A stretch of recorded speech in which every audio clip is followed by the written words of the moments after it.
আসসালামু আলাইকুম এভরিওয়ান, কি অবস্থা সবার, কেমন আছেন সবাই? আশা করছি সকলে অনেক অনেক ভালো আছেন। সো গাইস, টাইটেল আর থাম্বনেল দেখে আপনারা অবশ্যই বুঝে গেছেন যে আজকে ভিডিওটা কি নিয়ে হতে চলেছে। তো গাইস, আজকে ভিডিওতে আমরা পিক্সেল 9 সিরিজের মধ্যে কি কি প্রবলেম আছে এই জিনিসটা যাচাই করব। ভাই বেশি কিছু প্রবলেম নাই, তবে ভাই যে প্রবলেমগুলো আছে সেই প্রবলেমগুলো ভালোই কাঁদাবে আপনাদের যদি এই মোবাইলটা আপনি কিনেন। তো ভাই আজকে ভিডিওটা দেখেন, একে একে সবগুলা বলবো। কমপক্ষে 4 থেকে 5টা প্রবলেম আছে। তো সবার প্রথমে আমরা যদি ডিসপ্লের দিকে দেখি, তাহলে ডিসপ্লেতে তেমন কোনো প্রবলেম নাই, কারণ ভাই ডিসপ্লেটা ভাই OP OLED display 120 hertz, original 120 hertz, মানে ফ্ল্যাগশিপ লেভেলের, বুঝে নিত জিনিসটা। তার পাশাপাশি 1800 নিটস ব্রাইটনেস, বর্তমানে যেটা আইফোন 15 প্রো ম্যাক্স সেটার ভিতরে 2000 দিছে। মোট কথায় যে সানলাইটের সামনে জিনিসটা ঠিক মতো দেখা যাবে কিনা এই বিষয়ে হ্যাঁ দেখা যাবে। তো ডিসপ্লে নিয়ে তেমন কোনো কথা নাই, এই যে ভালো ডিসপ্লে দিছে আমার কাছে ভালো লাগছে, এটার মধ্যে কোনো প্রবলেম নাই। কিন্তু যখন আমরা ভাই পারফরমেন্সের দিকে আসি, তখন ভাই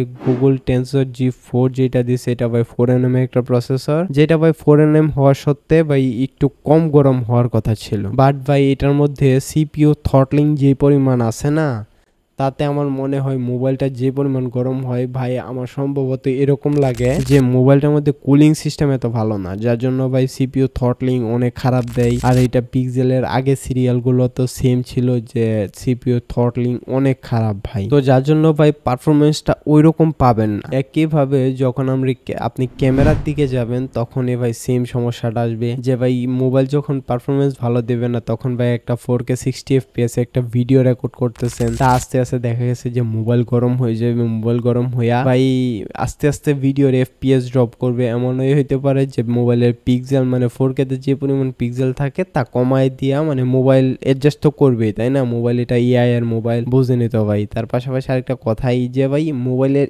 এআই আবার অস্থির, জেমিনি দিছে যেটা ভাই ওপি আমার মতে। আর বাকি ভাই পিক্সেলের কথা বললে ভাই সফটওয়্যার অস্থির ভালো দেয়, এটা আমার ভাল লাগে যে পিক্সেলের সফটওয়্যার গুলো আস্তে আস্তে আপডেট দেয়, আস্তে আস্তে আরো ভালো হয়। অন্যান্য কোম্পানির মোবাইল যে এখানে ভাই আপডেট দেওয়ার পরে ভাই ডেট হয়ে যায় মোবাইল, ক্যামেরা সেন্সর ঠিক থাকে না, ওই জায়গার মধ্যে ভাই পিক্সেল মানে ভালো করে, এটা আমার কাছে খুব ভালো লাগে। কিন্তু ভাই হিটিং ইস্যুর কারণে ভাই ক্যামেরাটা ভালো কাজ করে না, তার পাশাপাশি ভাই প্রসেসরটা ঠিক মতো কাজ করতে পারে না। তো তারপরে যদি আমরা কথা বলি ভাই ব্যাটারি নিয়ে, এইটাও ভাই একটা বড় সমস্যা। কারণ হইলো ভাই 4nm এর প্রসেসর, বাট গরম হইলে ব্যাটারি তো যাইবই। আর এখানে ভাই 4700 mAh এর একটা ব্যাটারি দিছে, যেটা ভাই আমার মতে এত বড় কিছু না। তো ভাই আপনি যদি মনে করেন যে না, সারাদিনের ভিতরে আপনি মোবাইলটা একবার চার্জে দিবেন, তাহলে অনেক কষ্ট করে চালাইতে হইব। মোট কথায় ভাই সারাদিনে 2বার চার্জও দিতে হবে, তবে একবার চার্জে দিয়া আপনি সারাদিন চালানোর পরে আরেকবার চার্জে দিয়ে পরের অর্ধেক দিন চালাইতে পারবেন। তার পাশাপাশি ভাই চার্জিং সেক্টরটা অনেক ভালো লাগছে আমার কাছে, যে চার্জিং ওয়াটটা